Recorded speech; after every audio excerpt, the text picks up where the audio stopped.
Dr. Elena Martinez stared at the screen in front of her. The numbers made no sense. She checked them again, then a third time. The blue planets spinning slowly on her monitor should not exist. "Jake, come look at this," she called to Captain Jake. Morrison, who was reviewing star charts at the navigation station. Jake walked over to Elena's workstation on the bridge of the research ship. Harmony's Edge. The vessel had been exploring this sector for 6 months, cataloging new worlds for the Galactic Survey. Most planets they found were dead rocks or gas giants. This one was different. "What am I looking at?" Jake asked, squinting at the data streams flowing across Elena's screen. "A planet that should be impossible," Elena said. "Look at these readings. The gravity is nearly twice what most species can handle. The atmosphere has 21% oxygen, which is toxic to most life forms. The radiation from the local star would cook anything on the surface." Jake frowned. "Then why are you excited about it?" Elena switched the view to show the planet's surface.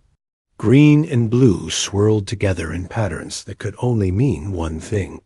Because it's covered in life. Not just bacteria or simple plants. Complex ecosystems. Millions of different species. Lisa Harper, the ship's communications officer, looked up from her station. "I'm picking up signals from the surface. Electromagnetic transmissions. Someone down there is using technology." Ryan Brooks, the security chief, moved closer to examine the data. His job was to keep the crew safe, and this planet worried him. What kind of signals? Primitive radio waves. Music, voices, data streams. There's definitely an intelligent species. "Down there," Lisa said. Jake shook his head. "That's impossible. Our databases show this system. The planet is classified as a death world. Nothing should be able to live there." Elena pulled up the planet's history file. "According to our records, this world has been hit by massive asteroids at least 5 times. It's had ice ages that lasted thousands of years. Volcanic eruptions that blocked out the sun. The continents move and crash into each other. Storms that could level cities." "And something lives there?" Ryan asked. "Not just lives. Thrives," Elena said. She showed them scans of the planet's surface. Cities covered large areas of the continents.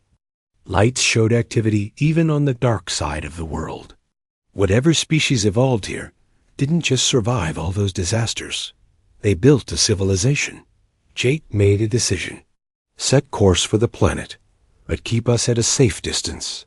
I want to know what we're dealing with before we get too close." The ship moved into orbit around the strange world. Elena ran every scan she could think of. The results became more puzzling with each test. "The life forms down there are incredibly diverse," she reported. "I'm reading mammals, reptiles, insects, plants, fish. The evolutionary tree is more complex than anything we've seen before." Lisa worked to decode the radio signals. "I'm getting clearer transmissions now. The dominant species calls their world Earth. They call themselves humans. What do they look like?" Jake asked. Lisa pulled up an image from one of the transmissions. A bipedal creature appeared on screen. It had 2 arms, 2 legs, and a head with 2 eyes facing forward. They're not very big. Average height around 6 feet. No natural weapons like claws or fangs. No armor plating or thick hide. Ryan studied the image. How did something like that become the dominant species on a death world? Elena was asking herself the same question. She ran more detailed scans, focusing on the planet's predators. What she found made her step back from her console. "The surface is covered with predators," she said quietly. "Large cats with fangs. That can pierce bone. Reptiles longer than our shuttle that can swallow prey whole. Pack hunters that work together to bring down animals 10 times their size." "And these humans survived all that?" Jake asked. "More than survived," Elena said. They conquered it. I'm reading cities where the deadliest predators used to live. They've taken over the entire planet. Lisa picked up a new transmission. I'm getting what looks like a response to our scans. They know we're here. Jake felt his stomach tighten. Are they hostile? I don't think so, Lisa said. The message is repeating in multiple languages. It says welcome to Earth and asks if we need assistance. Ryan laughed despite himself. They're offering to help us? Elena shook her head in wonder. A species that survived on a death world by becoming the apex predator, and their first response to meeting aliens is to offer help. Jake made another decision. Open a channel. Let's talk to them. Lisa worked at her console for several minutes before establishing a clear connection. A human face appeared on the main screen. It belonged to a middle-aged man with gray hair and calm eyes. This is Alex Carter speaking for the people of Earth, the human said. We've been monitoring your ship since you entered our system. Are you here in peace? Jake stepped forward. I'm Captain Jake Morrison of the research vessel Harmony's Edge. We're explorers from the Galactic Survey. We mean no harm.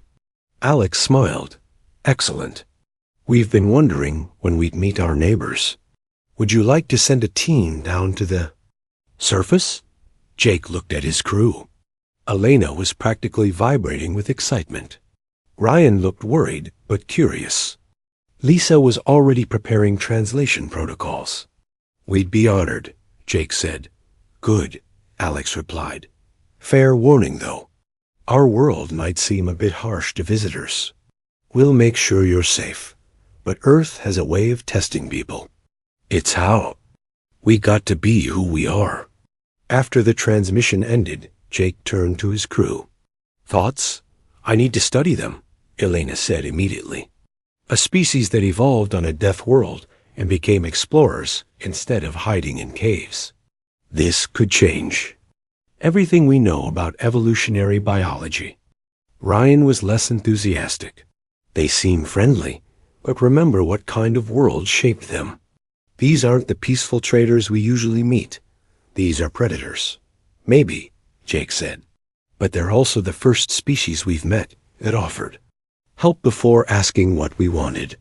That says something about their character. Elena was already planning her research. I want to understand how their minds work.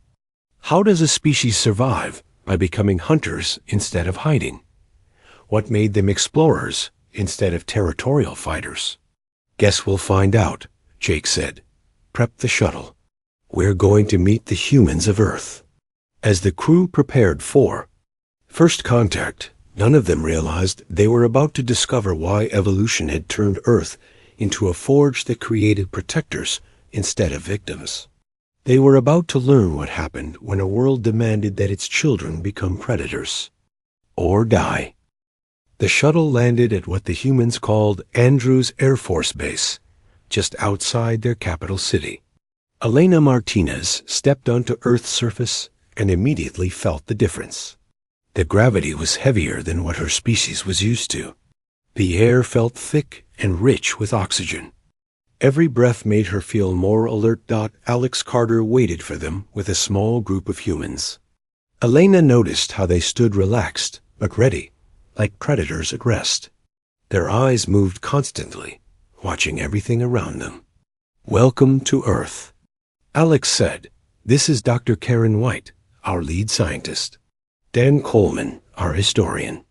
And Beth Rogers, who teaches survival skills. Elena studied each human carefully. They were smaller than she expected, but something about them felt dangerous. Not threatening, exactly, but capable. Like they could handle whatever came their way. Your world is incredible, Elena said.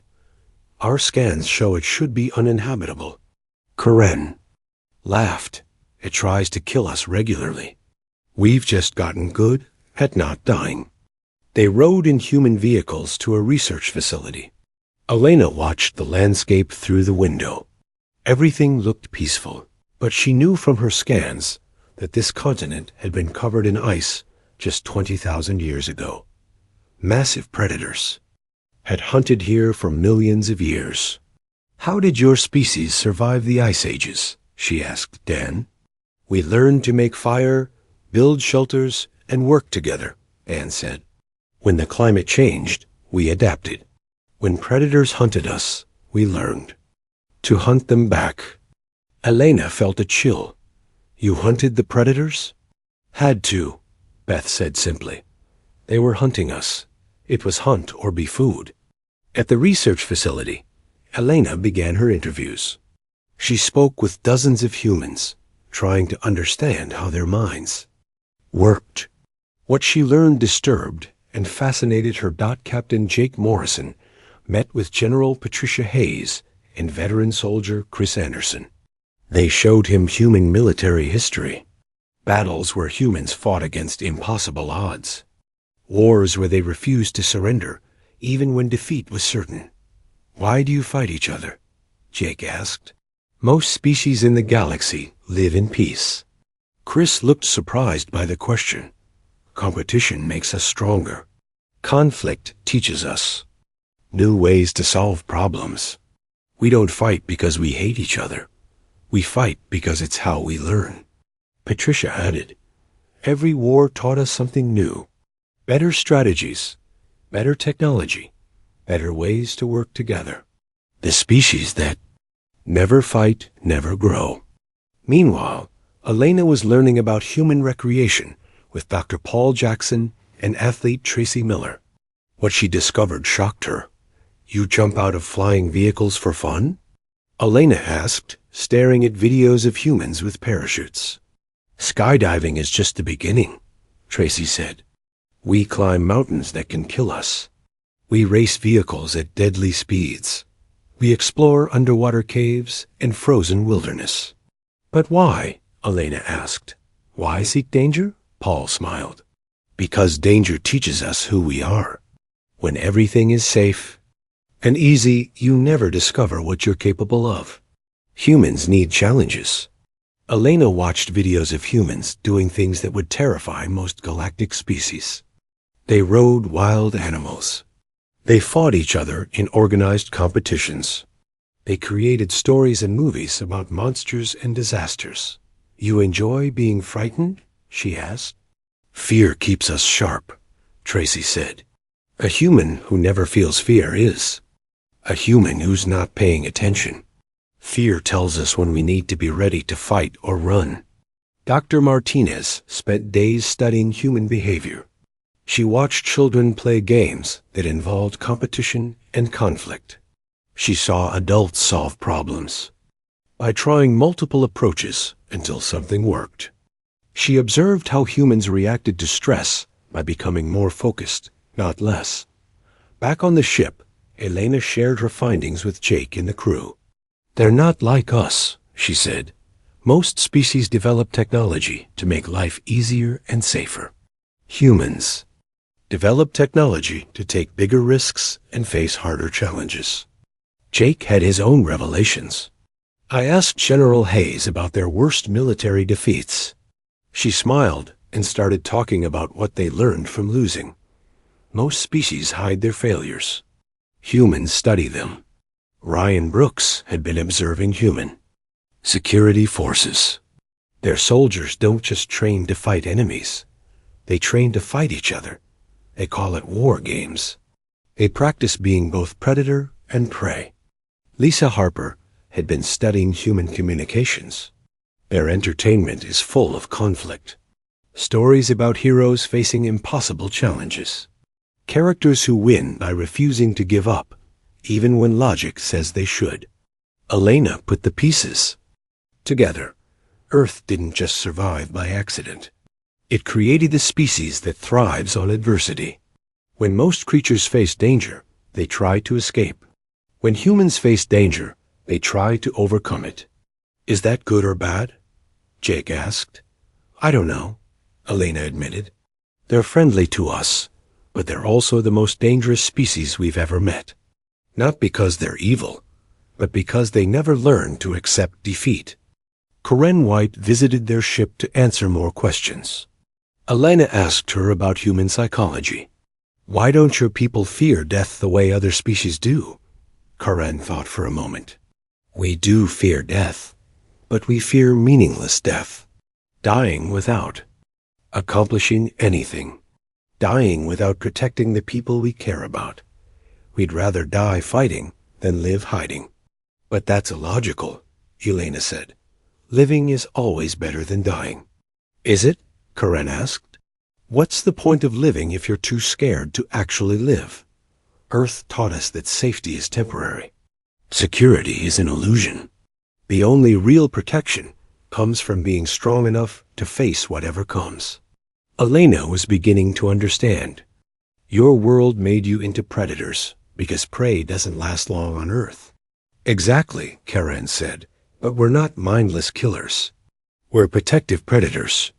We hunt threats so that others can live safely. We fight dangers so our children don't have to. Jake joined the conversation. Most galactic species achieved peace by avoiding conflict. You achieved peace by becoming too dangerous to attack. Karen nodded. Peace through strength. It's an old human concept. You can have peace because no one wants to fight you, or you can have peace because everyone's too dead to fight. We prefer the first option. As the days passed, the crew of Harmony's Edge began to see humans differently. They weren't monsters or killers. They were a species shaped by a world that demanded strength. Elena made her final report to Jake. Earth is a predator's world. Every species here either hunts or gets hunted. Humans became the ultimate predators, not through cruelty, but through adaptability. They learned to hunt predators, survive disasters, and overcome every challenge their world threw at them. And now? Jake asked. Now they're looking for new challenges, Elena said. They've conquered their world. They want to explore the galaxy. They want to meet new species and face new problems. Jake felt a mixture of admiration and worry. That could be very good for the galaxy, or very bad. I think it depends on what kind of challenges they find, Elena said, or what kind of challenges find them. Neither of them knew that soon the galaxy would discover exactly what humans were capable of when they found a challenge worthy of their attention. The Devourers were coming, and the peaceful species of the galaxy were about to learn why Earth had forged predators instead of prey. The emergency session of the Galactic Assembly had been called within hours of receiving Captain Morrison's report about Earth. Representatives from 47 species gathered in the Great Hall. On Centauri Prime, the mood was tense. Ambassador Zethka of the Andorian Republic stood at the central podium. His blue skin had turned pale with worry. Fellow beings of the galaxy, we face a crisis unlike any in our recorded history. A species of apex predators has achieved space travel. Murmurs of fear rippled through the assembly. Most galactic species had evolved on peaceful worlds. They had developed technology through cooperation and careful planning. The idea of predators with starships terrified them. The humans of Earth represent a fundamental threat to galactic civilization, Zethka continued. Their world shaped them into hunters. Their history is nothing but warfare and violence. They cannot be trusted. Nicole Foster, Earth's newly appointed ambassador, sat in the human delegation section. She had arrived just 2 days ago aboard humanity's first interstellar ship. Beside her sat Dr. Gary Miller, Earth's lead scientist, and Kevin Stone, her diplomatic aide. Request permission to address the assembly, Nicole said, standing up. Zethka looked annoyed. The human delegation has not been formally recognized by this body. Then formally recognize us, Nicole said calmly. We're here. We're not going away. You might as well listen to what we have to say. The assembly erupted in nervous chatter. Several species demanded that humans be removed from the chamber. Others argued for hearing them out. Finally, the Vulcan Chancellor called for order. The humans will be permitted to speak, but their words will not influence our decision about quarantining their system, Nicole walked to the podium. She looked out at hundreds of alien faces staring at her with fear and suspicion. She had expected this reaction. "You're afraid of us," she said simply. "I understand why. Our world is harsh. Our history is violent. We are predators." The assembly grew quiet. "But let me ask you something," Nicole continued. "What happens when a real threat comes to the galaxy? Not explorers like us, but something truly dangerous? What happens when your peaceful civilizations face something that wants to destroy you?" "We have defense fleets," called out a representative from the Rigel Collective. "Defensive fleets," Nicole said, "built by species that evolved to run from danger, commanded by beings who think like prey. How well do you think that will work against something that thinks like a predator?" Dr. Miller stood up. "May I share some information with the assembly?" Nicole nodded. Miller activated a holographic display showing galactic star charts. "Our scientists have been studying the edge of the galaxy," Miller said. "We've detected something disturbing. Entire star systems are going dark. No signals, no energy readings, no signs of life." The assembly stirred uneasily. This was news to them. "Whatever is causing this has consumed 47 star systems in the past 300 years, Miller continued. "It's moving toward the galactic core, toward all of us." Zefka interrupted. "Even if this is true, it doesn't change the fact that humans are dangerous." "You're right," Nicole said. "We are dangerous. The question is, dangerous to whom?" She gestured to Kevin, who activated another holographic display. This one showed Earth's history.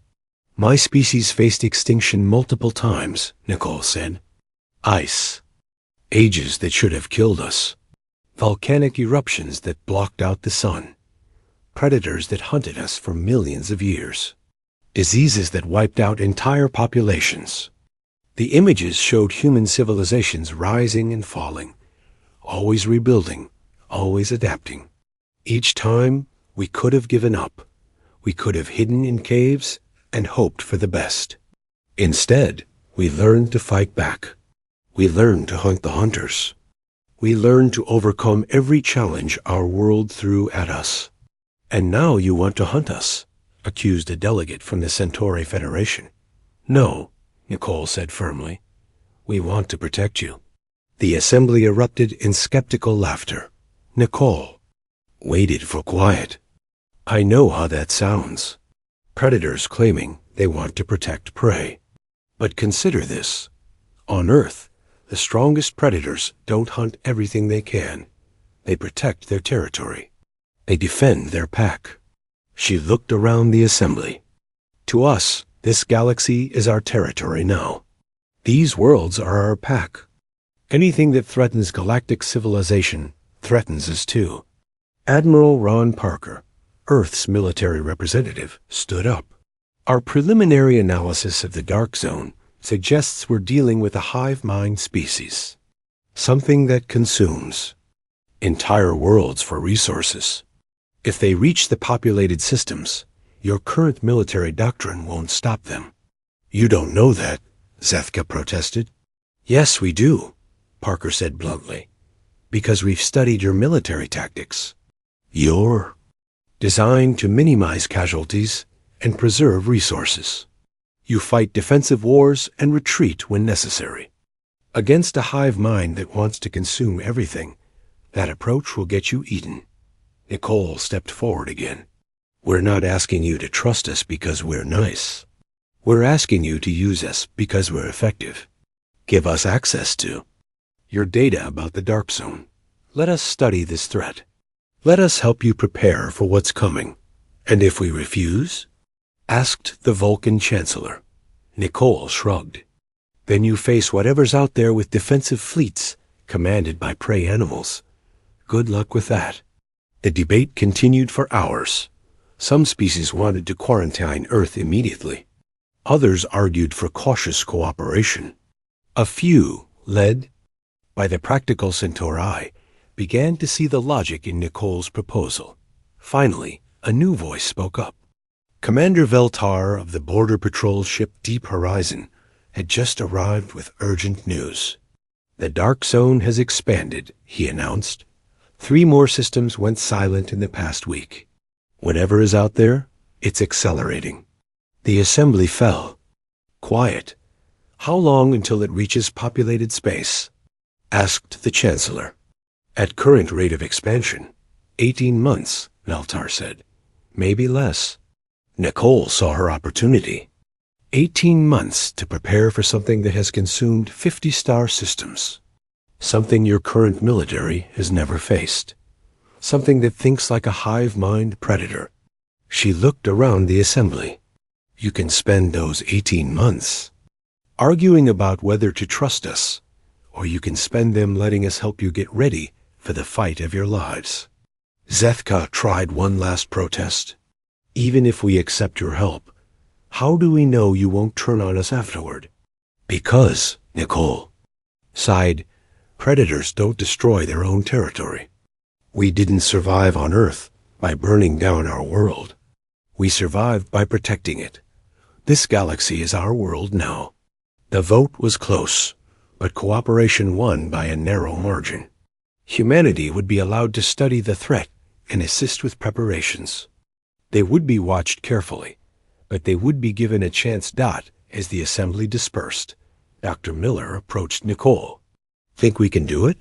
Stop whatever's coming? Nicole watched the alien delegates leaving, many still looking fearful and uncertain. I don't know if we can stop it, but I know we're the only ones who will try to hunt it instead of just hiding from it. And if we fail, then we fail fighting, Nicole said. That's what predators do. Unknown to the assembly, deep space monitoring stations were already detecting new signs of activity from the Dark Zone. The Devourers had noticed the energy signatures of galactic civilization. They were coming, and they were hungry. The galaxy was about to discover why evolution had spent millions of years turning Earth into a forge that created hunters instead of victims. Admiral Scott Hayes stood on the bridge of the U-East Challenger, watching the largest fleet in galactic history assemble around him. Ships from 30 different species floated in formation, their hull designs reflecting the peaceful nature of their builders. Smooth curves, minimal weapons, heavy shields. They were built to survive, not to attack. The human ships looked different. Angular hulls covered in weapon ports. Engines designed for rapid acceleration and sharp turns.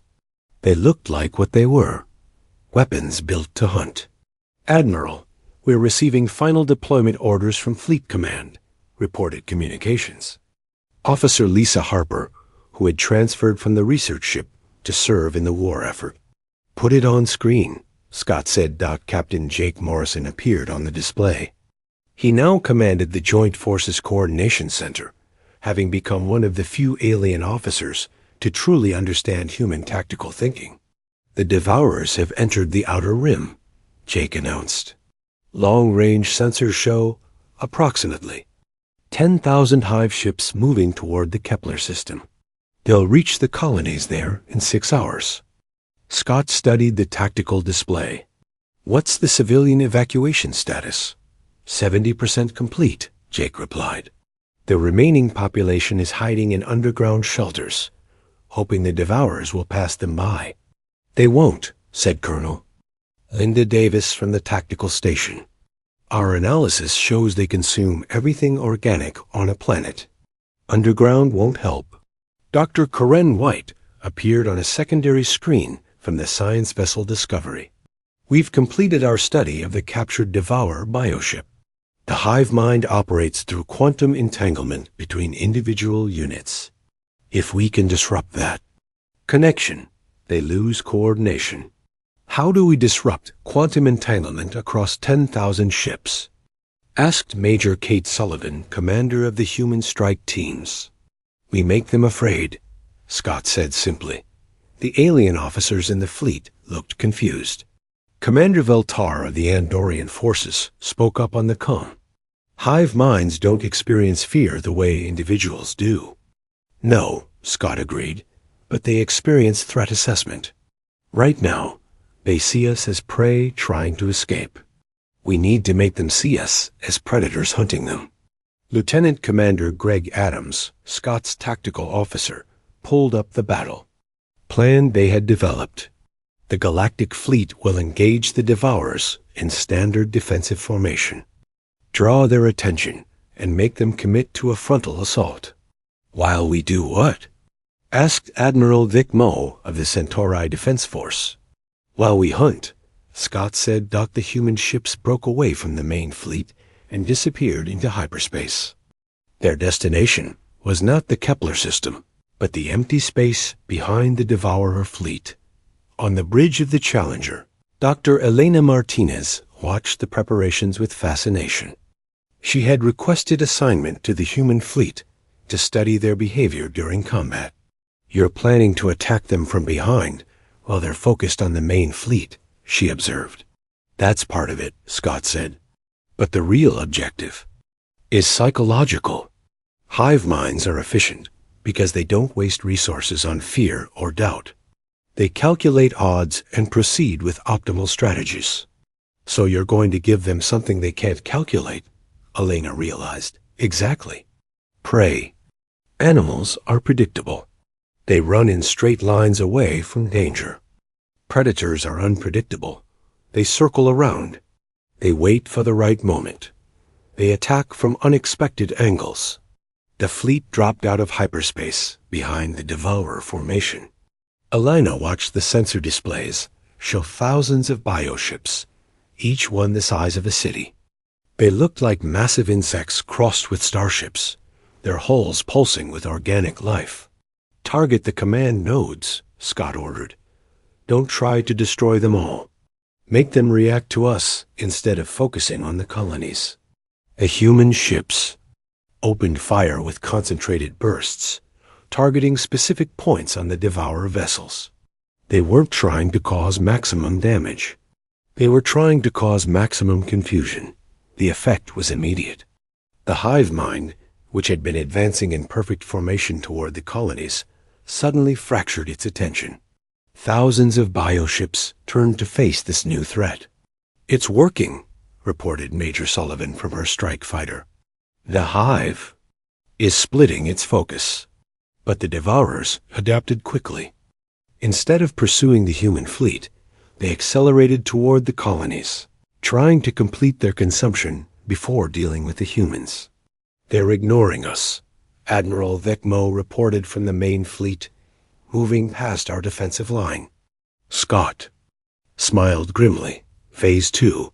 All ships prepare for ramming speed. Elena stared at him in shock. Ramming speed? That's suicide. For most species, yes, Scott said. But humans don't think like most species. The human ships accelerated directly toward the largest Devourer vessels, as if planning to crash into them. The hive mind calculated the threat and determined these ships would cause minimal damage through impact.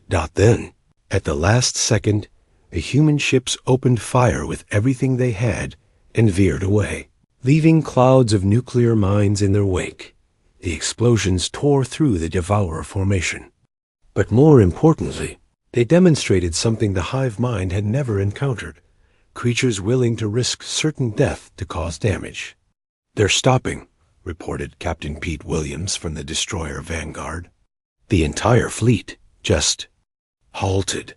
On the main display, Elena watched thousands of bioships floating motionless in space. What's happening to them? Dr. White's voice came over the com from the science vessel. The hive mind is trying to process what just happened. They've never encountered a species that uses suicidal tactics as a bluff. They're recalculating, Scott realized, trying to determine what we're actually capable of. That moment of hesitation was all the Galactic Fleet needed. The defensive forces, no longer facing a coordinated assault, began targeting individual Devourer ships with concentrated fire. But the real breakthrough came when Dr. White made a discovery. Admiral, I'm reading massive quantum fluctuations in the hive network, she reported. When they stopped to analyze the human tactics, they opened up additional neural pathways. I think I can trace the core command node. Do it, Scott ordered. The science vessel transmitted coordinates to the strike. Teams. Major Sullivan led a squadron of human fighters on a direct assault against what appeared to be an ordinary bioship in the middle of the formation. It wasn't ordinary. It was the brain of the entire hive. The strike teams fought through waves of defender ships, taking losses but pressing forward with the relentless determination that Earth had bred into them. They reached the command ship and began their attack. The effect rippled through the entire hive. Without central coordination, the individual bioships began acting independently, their perfect formation dissolving into chaos. The network is collapsing, Dr. White reported. They're losing hive cohesion. What followed was less a battle than a hunt. The human ships, working with their galactic allies, systematically destroyed the confused and isolated Devourer vessels. When it was over, Admiral Scott Hayes surveyed the debris field that had once been an unstoppable hive fleet. The colonies were safe. The threat was ended. Helena Martinez found herself looking at humans with new understanding. You didn't just defeat them. You taught them to be afraid. Fear is a survival instinct, Scott said. Even hive minds need it when they encounter something that doesn't follow the rules they understand. Jake Morrison's voice came over the com from Fleet Command. All ships return to base. Well done, everyone. As the fleet began its journey home, Helena realized she had witnessed something unprecedented. A species shaped by a death world had just saved the galaxy by being exactly what their harsh planet had made them. Predators who could outthink their prey. The Devourers had consumed 50 star systems by treating all life as prey to be harvested.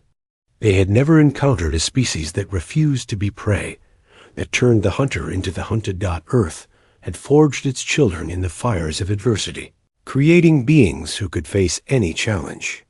Today, the galaxy had learned why that mattered. 6 months after the defeat of the Devourers, Ambassador Nicole Foster stood in the rebuilt Galactic Assembly Hall. The chamber looked the same, but everything else had changed. Where once there had been fear and suspicion in the alien faces, around her, now there was respect and curiosity. The emergency session had been called to address the future of human galactic relations.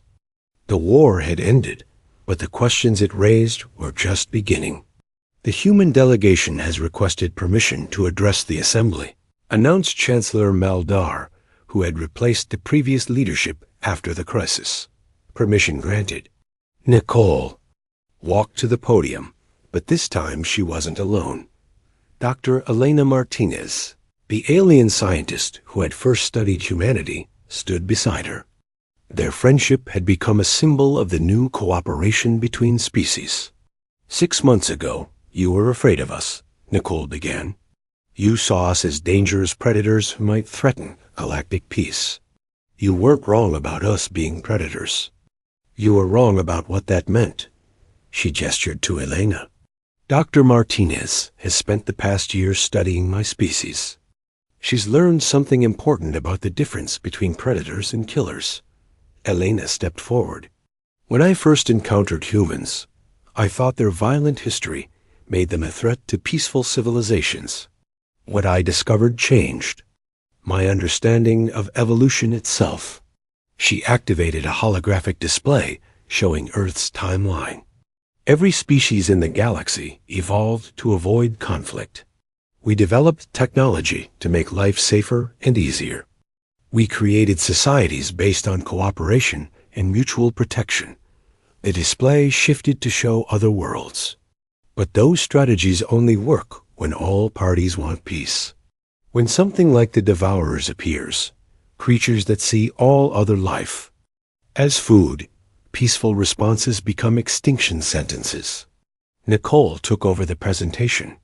Earth taught us something different. It taught us that sometimes the greatest kindness requires calculated violence. Sometimes protection means being willing to hunt the hunters.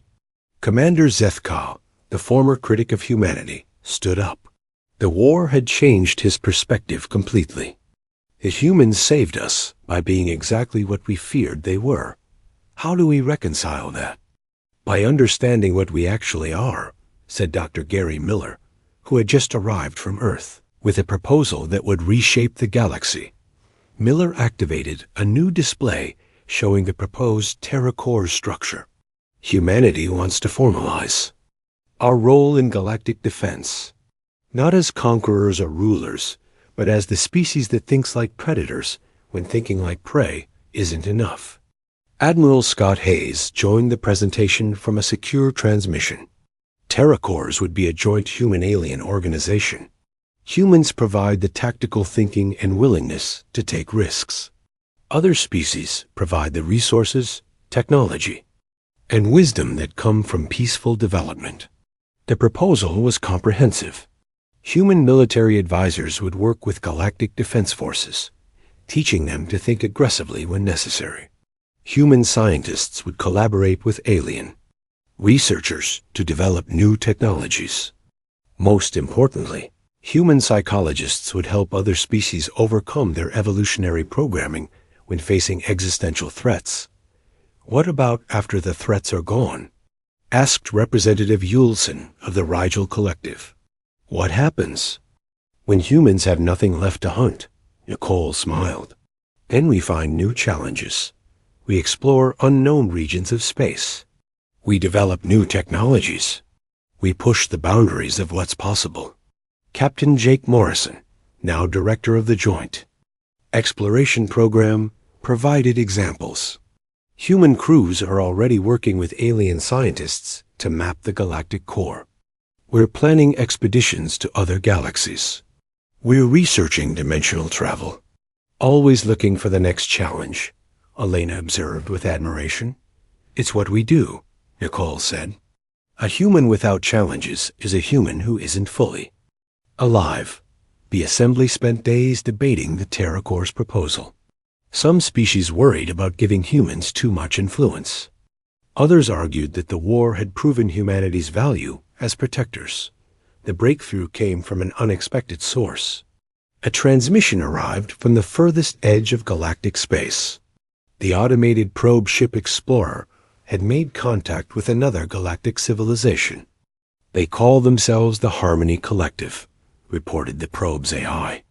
They've detected signs of multiple hostile species beyond our galaxy. They're requesting assistance with defense planning. The assembly fell silent. The universe was bigger and more dangerous than they had imagined. Motion to approve Terra Cores with full authority, called out Chancellor Maldar. All in favor? The vote was unanimous. Over the following months, humans spread throughout the galaxy not as conquerors, but as teachers. They showed peaceful species how to think tactically without losing their compassionate nature. They demonstrated that aggression could be a tool for protection rather than domination. Dr. Martinez established the Institute for Adaptive Psychology on Centauri Prime. Its mission was to help species overcome their evolutionary limitations when facing unprecedented challenges. Every species has survival instincts, she explained to her first class of alien students. But those instincts are designed for the threats your ancestors faced. When you encounter something completely new, you need to think beyond your programming. Meanwhile, human-alien joint colonies were being established throughout the galaxy. Children from different species played together, learning from each other's perspectives. Elena watched human children playing with young Centauri. The games involved competition and cooperation in equal measure. The human kids taught their alien friends to take calculated risks. The alien children taught the humans to think before acting. They're creating something new, Nicole observed, joining Elena at the observation deck. Not quite human, not quite alien. Something better than either. Jake Morrison arrived with news from the exploration fleet. We've made contact with 3 more galactic civilizations. All of them are facing threats from hostile species.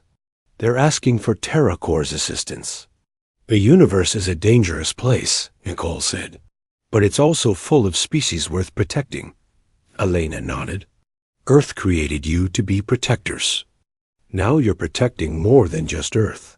As the months turned to years, the galaxy learned to balance the peaceful nature of most species with the protective instincts of humanity. Threats were met with force when necessary, but always with the goal of preserving life rather than destroying it. Dr. Corinne White, now head of the Galactic Research Council, made a discovery that explained everything. We've found evidence of previous galactic civilizations, dozens of them, all peaceful, all highly advanced. What happened to them? Jake asked. They encountered something they couldn't handle peacefully, Corinne said, and they had no predators to protect them. The final scene took place on Earth, where Elena had returned to study the world that had shaped humanity. She stood in the same place where she had first met humans, but now she understood what she was seeing. Children played in parks where ancient predators had once hunted. Cities thrived in places where ice ages had nearly ended all life. Humans went about their daily lives in a world that had tried to kill them for millions of years. This is why Earth fosters predators instead of prey, she said to herself. Because in a universe full of dangers, someone has to be strong enough to face them. Someone has to be willing to hunt the hunters. Nicole joined her, looking out at the bustling human city. Penny, for your thoughts? I was thinking about evolution, Elena said. Most worlds create specialists. Earth created generalists. Beings who can adapt to anything, overcome any challenge, protect anyone who needs protection. Is that what we are? Nicole asked. Protectors? Elena smiled. You're what happens when a world demands that its children become strong enough to keep everyone safe. You're not predators despite your compassion. You're predators because of it. As the sun set over Earth, both women knew that the galaxy was safer because evolution had taken one world and turned it into a forge for creating guardians. The universe would always have threats, but now it also had humans to face them. And in the vast darkness between the stars, new civilizations were, learning that when the hunters came calling, they would find that their prey had learned to hunt back.